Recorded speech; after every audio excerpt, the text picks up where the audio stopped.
I want to talk about Logan. Logan's a new and final Wolverine film starring Hugh Jackman. Saw it last night on Friday that it came out in the UK. I understand there's been preview screenings elsewhere. It was a really good film. It's the kind of film that all of the other Wolverine films should have been, just because of the level of violence, the level of swearing, and the way that Wolverine's portrayed. He's not portrayed as a sort of happy-go-lucky, quirky guy. He makes the odd joke here and there, but he's grumpy, he's miserable, and when he kills people he goes into his sort of classic rage and he's chopping off arms. Within the first 5-10 minutes he's taken out people's heads, arms, legs, the lot of it. That's not to say that it's just a straight through violent action film. It's not. It's a proper well made film where you've got the only other mutants available left in the world, for reasons that I won't spoil, are essentially Caliban, played by Stephen Merchant, who you wouldn't think would be any good in it, but actually is good because his sort of sarcasm and accent lends us a good balance with Logan. And then you've also got Patrick Stewart as Professor X. And what's nice is that he's 90 odd years old in this.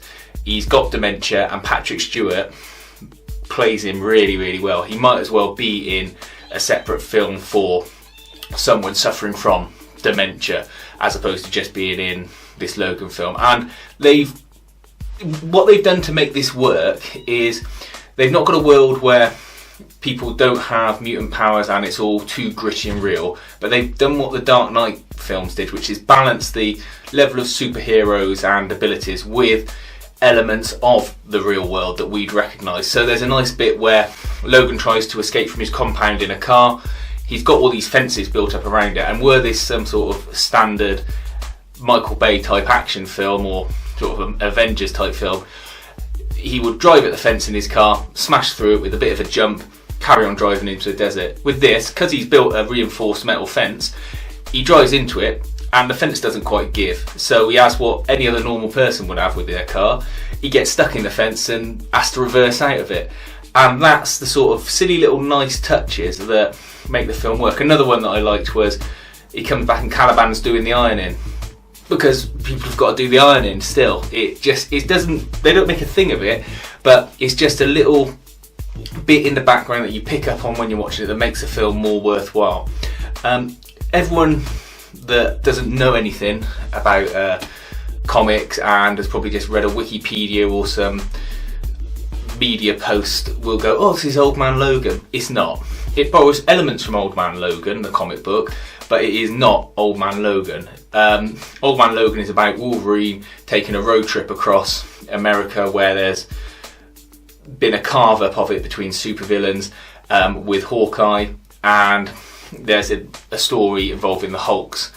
This has got none of that. The elements they've got are that it's the future, mutants are all but gone for reasons that are explained in the film, and he does take a bit of a road trip with Professor X across the country, or rather up the country, but that's about it. His look is slightly similar, but in the Old Man Logan comic book, he's essentially dressed as a cowboy and he runs a ranch. On this, he's a taxi driver, rather an Uber driver, and he messes about with stag parties, hen parties, and other such things. The source of the plot is that he finds out that there's a clone of him being made, X-23, off of the TV series, because she didn't originate in a comic, she originated in a cartoon series.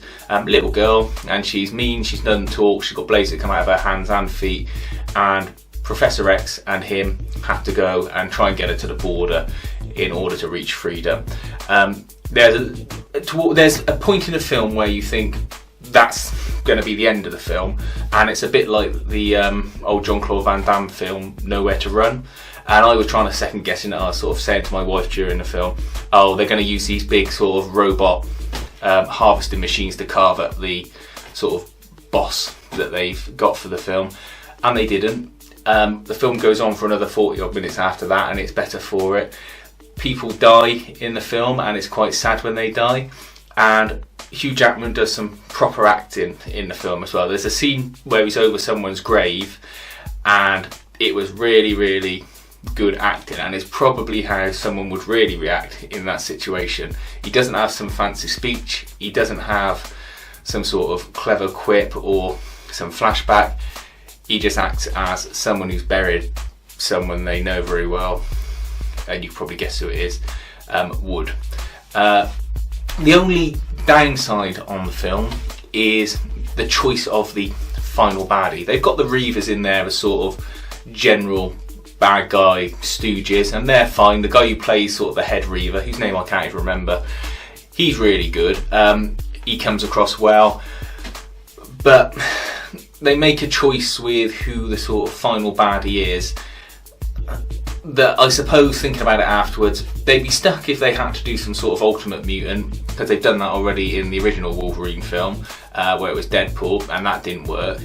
They've run out of other mutants they could put in. I thought at a push they could have resurrected Sabretooth from somewhere and had him sort of shadowing him through the film, but they didn't, because they make a sort of reference to the baddie in the film at one point, and they say, oh, we created something without a soul that's going to kill him, and you're left sort of trying to guess what it is. In the end, it's a clone of Wolverine, a full-sized, de-aged Hugh Jackman, bit like in the Terminator films when you see Arnie come out in Terminator Genesis and he's computer generated.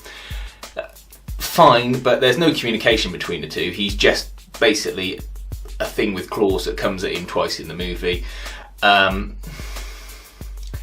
I was thinking it's going to be something like Omega Red. You haven't got Mr. Sinister in the film, as I think a lot of people thought there was going to be because of various teasers throughout other films, and that again, how they worked Mr. Sinister into it might have been difficult, but I don't know, there's lots of other characters they could have had come in that could have been on his tail, that would have been slightly levelled up in power, and that would have been just as good, but going for the clone felt a little bit cheap. But that's the only bad point in the film, and it doesn't end with some big horrendous battle or some sky beam or whatever that's a big cop out in these films. It ends with a sort of violent, brutal fight in the woods with Wolverine going into his final berserker rage, taking out all of these soldiers. They're sort of little mutant babies, little kids with sort of junior mutant powers taking on the soldiers as well. But what's good is because they're only 8 or 9 years old, most of them, they've got powers, but one girl who's got ice power, she can only really just sort of do a bit of a cold breath on people. She hasn't got full Iceman powers, so they get captured quite easily, and the soldiers clearly aren't afraid of them, which is nice. So yeah, I think Logan's the best Wolverine film they've done.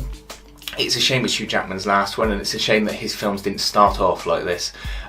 If they had the guts to have done the guts and gore to start with, I think there'd be a lot more Wolverine films that have been made, and they'd all be of a much better quality. But ultimately, it's a great watch. It's really worth going to see, and it was good to see at the cinema. And it is about 2.5 hours long, so you want to take some water and get ready for a long sitting. But it's not the kind of film that makes you feel you've sat there for 2.5 hours. You feel like you've got your money's worth, and it's an enjoyable watch.